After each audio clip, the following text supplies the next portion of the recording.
Ejes fundamentales de la transición del feudalismo al capitalismo.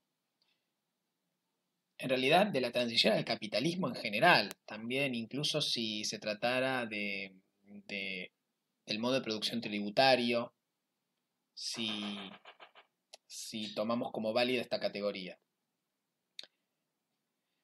Uno de los hechos fundacionales de la transición es el proceso de expropiación de los medios de producción fundamentales al productor directo. O sea, el avance de la propiedad privada absoluta de los terratenientes sobre la posesión campesina, empezando con los campos comunales, ¿no? O sea, con las tierras comunes de las comunidades campesinas. O sea, no por las parcelas de las unidades familiares campesinas, sino empezando por lo que eran las tierras del común, que era de alguna manera estratégicamente lo más sencillo para expropiar. Bueno, este proceso de expropiación genera, digamos, es uno de los elementos que contribuye a construir una nueva estructura social, en cuyo polo superior empezamos a ver una clase que va a ostentar la propiedad privada absoluta de los medios de producción fundamentales, empezando por la tierra. Y en su polo inferior a una clase desposeída, sin acceso a los medios de producción fundamentales y que empieza a depender de la venta de su fuerza de trabajo para poder reproducirse. Entonces, es como que tenemos una primera acción que genera eh, las condiciones de formación de las clases fundamentales de una nueva sociedad. Porque la propiedad privada absoluta es un cambio en las relaciones de propiedad respecto a el feudalismo. Recordemos que el feudalismo se basaba en un esquema dual donde tenemos propiedad privada condicionada, eminente, relativa, por un lado, y por otro lado la posesión, digamos, por parte de los señores, y por otro lado la posesión campesina. Tienen la posesión pero no son propietarios. Por eso la coacción extraeconómica tenía que intervenir para garantizar la apropiación del excedente. Cuando hablamos de propiedad privada absoluta, acá no hay posesión, no hay nada, no hay diversos derechos sobre el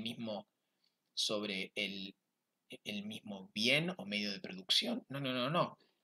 Propiedad privada absoluta quiere decir que hay un único derecho que es el del propietario sobre el bien en cuestión. Se terminó. No hay discusión en esto. No hay acuerdos, no hay derecho consuetudinario, no hay nada, no hay costumbre, no hay nada. Está la ley, ley escrita, que establece la propiedad privada absoluta y el propietario hace lo que quiere, tiene derecho a uso y abuso sobre ese bien, punto. Eso es una diferencia fundamental.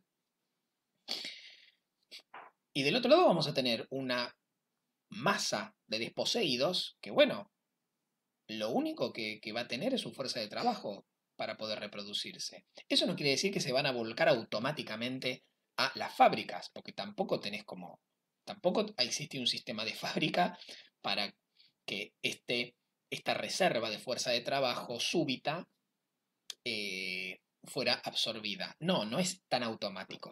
Esto también es el problema de los modelos de análisis.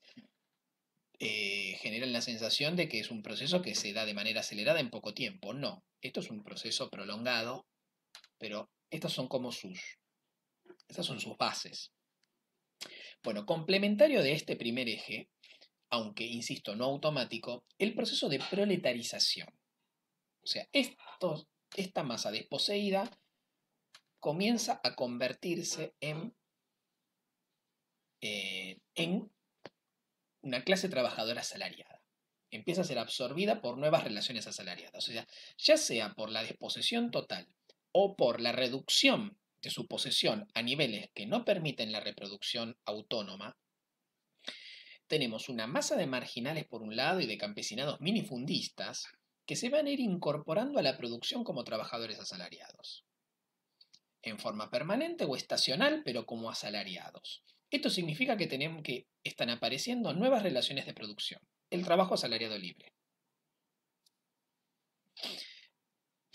Esto va completando la nueva estructura social, pero además también da cuenta de que surgieron nuevas relaciones de producción que se están desplegando. Tercer eje, y uno se va relacionando de manera sucesiva con el anterior. El surgimiento de una nueva estructura social en el campo, porque acá esto es importante, ¿no? Muchas veces es como que las explicaciones están muy centradas en un periodo de 50 años entre mediados del siglo XVIII y fin del siglo XVIII, o sea, entre 1750 y 1800 más o menos, en Inglaterra aparece el capitalismo, ¿no? Y se concentra buena parte del potencial explicativo en la revolución industrial. Y esto desdibuja la realidad del proceso, el verdadero punto de partida del proceso, no solo en el caso inglés, sino en la mayoría de los casos donde se dio la transición al capitalismo, que es que eh, la transición comienza en el campo. Es el desarrollo del capitalismo agrario, el principio la, de, del ascenso del modo de producción capitalista como modo dominante. Y esto significa que aparece una nueva estructura social en el campo, que efectivamente en esto tenía razón de alguna manera Brenner. Tenemos por un lado terratenientes propietarios en términos absolutos, arrendatarios capitalistas, o sea, eh, estos campesinos ricos o este segmento superior del campesinado, y no solo del campesinos, sino también en algunos casos comerciantes que pasan a invertir en el sector agrícola, se van a convertir en empresarios rurales, empresarios capitalistas, que van a alquilar tierras a los terratenientes privados, y van a contratar a estos, ya sea de manera permanente, a esta masa de desposeídos que andan circulando por el campo y que no absorben las ciudades, y por otro lado también de manera estacional, y acá también se va a dar como la variable de ajuste en la economía rural, de manera estacional el campesinado minifundista como asalariados. Tenemos una nueva estructura en el campo y una nuevas relaciones de producción en el campo. Bueno, siguiente eje. El desarrollo de la llamada industria rural domiciliaria. Esto es el pasaje de una organización basada en la explotación a través del comercio, que es lo que los alemanes que investigaron mucho esto, sobre todo lo que tiene que ver con la corriente de investigación de la protoindustria, el Kaufsystem o sistema de compra, pasamos de esto a el llamado Verlagssystem, que es un sistema donde la explotación se basa en el trabajo asalariado. O sea, en esta segunda modalidad, el empresario, ya sea un comerciante o un campesino rico, adquieren los medios de producción, es decir,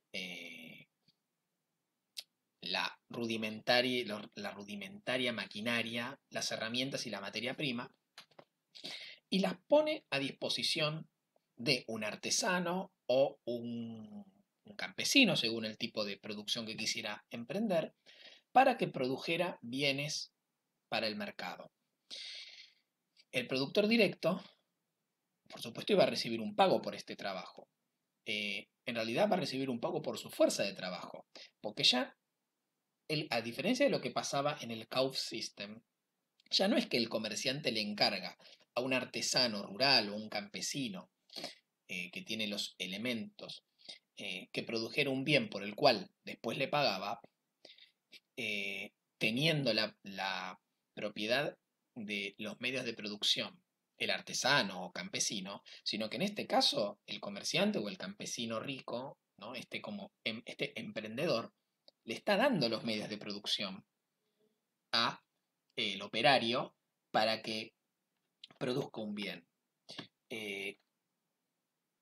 Es decir, el pago que le va a dar por ese trabajo en realidad es un pago por su fuerza de trabajo. Le está pagando un salario. Es una relación distinta. O sea, la explotación va a recibir en la esfera de la producción. No se da a través de la circulación, a través de un digamos, intercambio desigual. Bien. Siguiente eje, el desarrollo de una nueva organización técnica de la producción.